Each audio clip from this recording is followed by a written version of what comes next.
Welcome to your 6th podcast on Shakespeare. This one is to acquaint you with the differences between Renaissance theater and our own.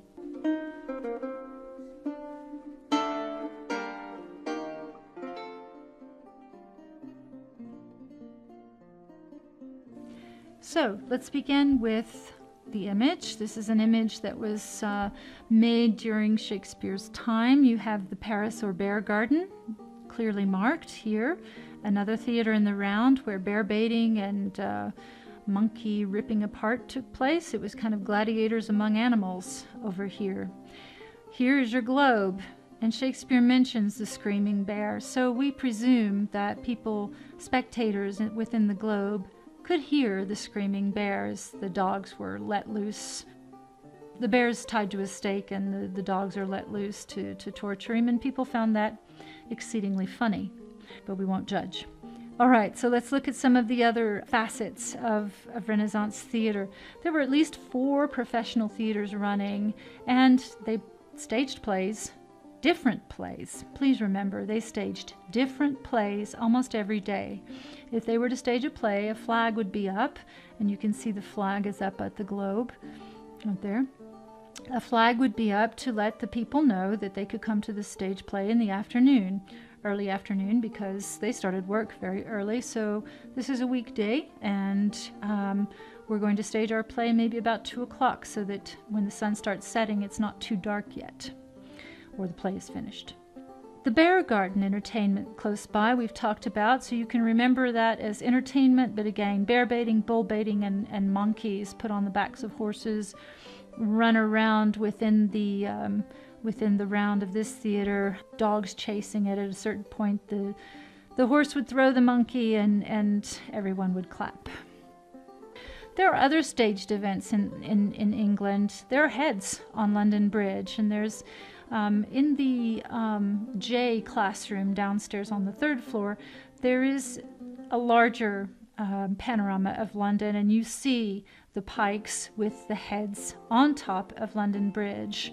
Bodies were left on the gallows in the fields outside of the city to remind criminals that if they commit crimes within London, there would be some repercussions. So we can consider all of these staged events, but 4 theaters, right? 4 theaters. How were the staging conditions different? Please remember that we only had outdoor venues, and these were adapted over time from medieval venues in the round with walls until 1608. That's when the Blackfriars was finally opened for use for adult companies, right? So until 1608, we had theaters such as this one.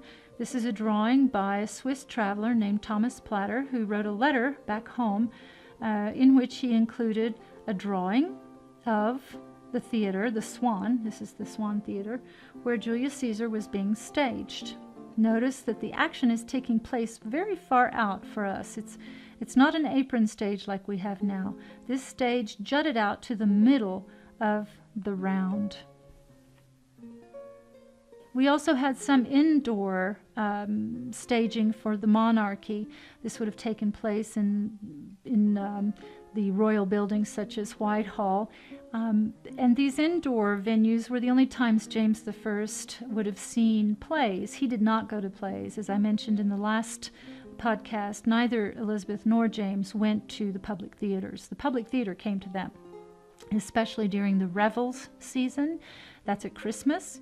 And the revels season is when all of the parties are taking place indoors, and they stage maybe 2 or 3 plays for the queen or for the king. And we have records of payments to those companies or purchases needed for those productions, the royal records, which is quite interesting.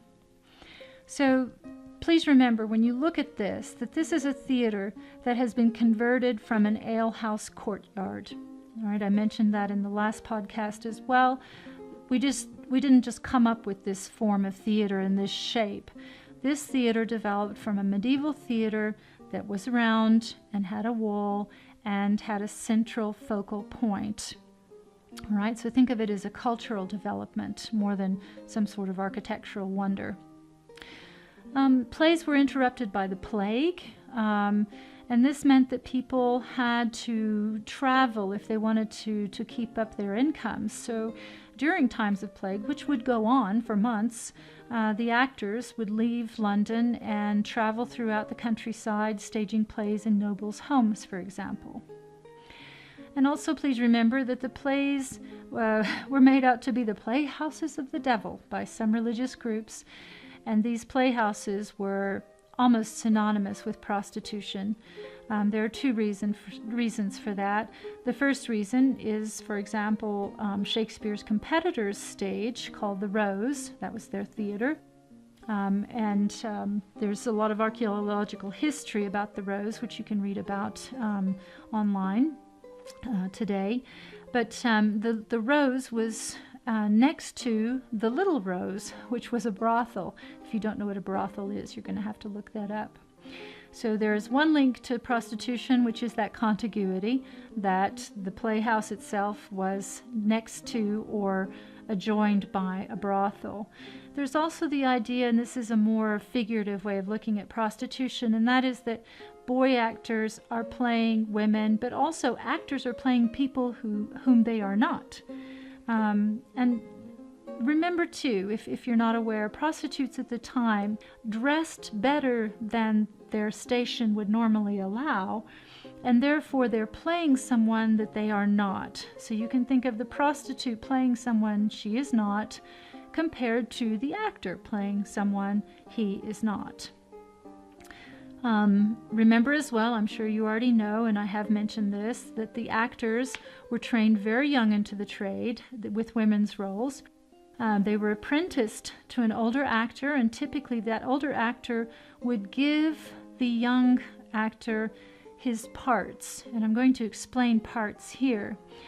Parts or roles were the ways that these actors learned their lines. They did not have a full script of the play. It was much too dangerous to circulate a full script because anybody could get it, pirate it, and sell it, and then you don't have a play to make money with anymore. So the parts are on a roll. Think of it as, and that's of course where we get the word roll, R-O-L-E. They're on a roll, R-O-L-L, where the paper, and I'll show you these in class, is pulled down and the person can read his part, or pulled up and rolled. So the parts, you had a cue line and you had your lines. Your final word is the cue line that's picked up on this person's roll to signal when they should be speaking. You didn't have necessarily all of the entrance and exits marked, but you had your role and you had your cue lines. Let's take a play like Othello. There must have been a very young actor who was taking on the role of Desdemona, because most of Desdemona's lines are directed to Othello, which would have been played by Richard Burbage, Shakespeare's lead actor, and sharer, of course, in this company. But it must have been a relationship that was planned, because most of those lines from Desdemona are directed to Othello, and that tells us that these two were probably working to teach this young actor how to read, how to work his lines, what to do on stage in private. Because most of these parts, you read your parts, you memorized your roles on your own, and then they came together. They might have had one day, maybe two, to put it all together, and then they staged it. This should tell you a great deal about memorization techniques and how much these people were able to do, because, as I said, they're staging different plays almost every day. One run of, for example, part 2 of Henry VI, I think in 3 months they had 15 representations. That's really good. That means that it was successful, but still, in between they were playing other plays. So these actors had an amazing capacity for memorization. A last point to remember when you're talking about Renaissance theater is the fact that you are writing for the monarchy. First of all, the actors their troupe had to be connected in some way to a nobleman's household, or they would be considered vagrants, and there were laws against that. So you had to have some connection, much like let's say the carpenter had to be a part of some guild. If you were going to start an acting company, you had to have a link to a nobleman, wear something that designated their household. Otherwise, you could be picked up. Noble patronage supplied those connections too. You could get your court performances, special privileges, clothes from these nobles. This patronage supplied maybe their cast-offs, and that allowed the actors to have some fairly credible looking clothes to increase verisimilitude. There's also censorship that protects the monarchy. So the censorship works for us well as Shakespeare scholars today because we know when plays were registered to be read. So the registering of these plays gives us dates and times when we can think that a performance was imminent. But the censorship was fairly clear, especially after 1604. Before 1604, very clearly, Henry VIII had made it explicit that we do not talk about religion on stage. So you'll notice that religion is quite removed, but orthodox if it is mentioned. For example, characters who are Catholic, and they show that. But we're not going to put into question Protestantism or anything like that. So I censor for religion, and I also censor to protect the monarch. Shakespeare's play Richard II was extremely dangerous because of the deposition scene, which some think may have been added in later, we're not sure. But because of that deposition scene, the thought of deposing a monarch was something unbearable for the monarch to allow to take place on a stage, even if we know that this is prostitution, so to speak. They're just play acting. Still, we had to be careful of what we put in the play so that we didn't lose a hand. For example, the publisher of a play could lose a hand, and so could the person who wrote the play if they put something in that is not savory to the monarch or flattering.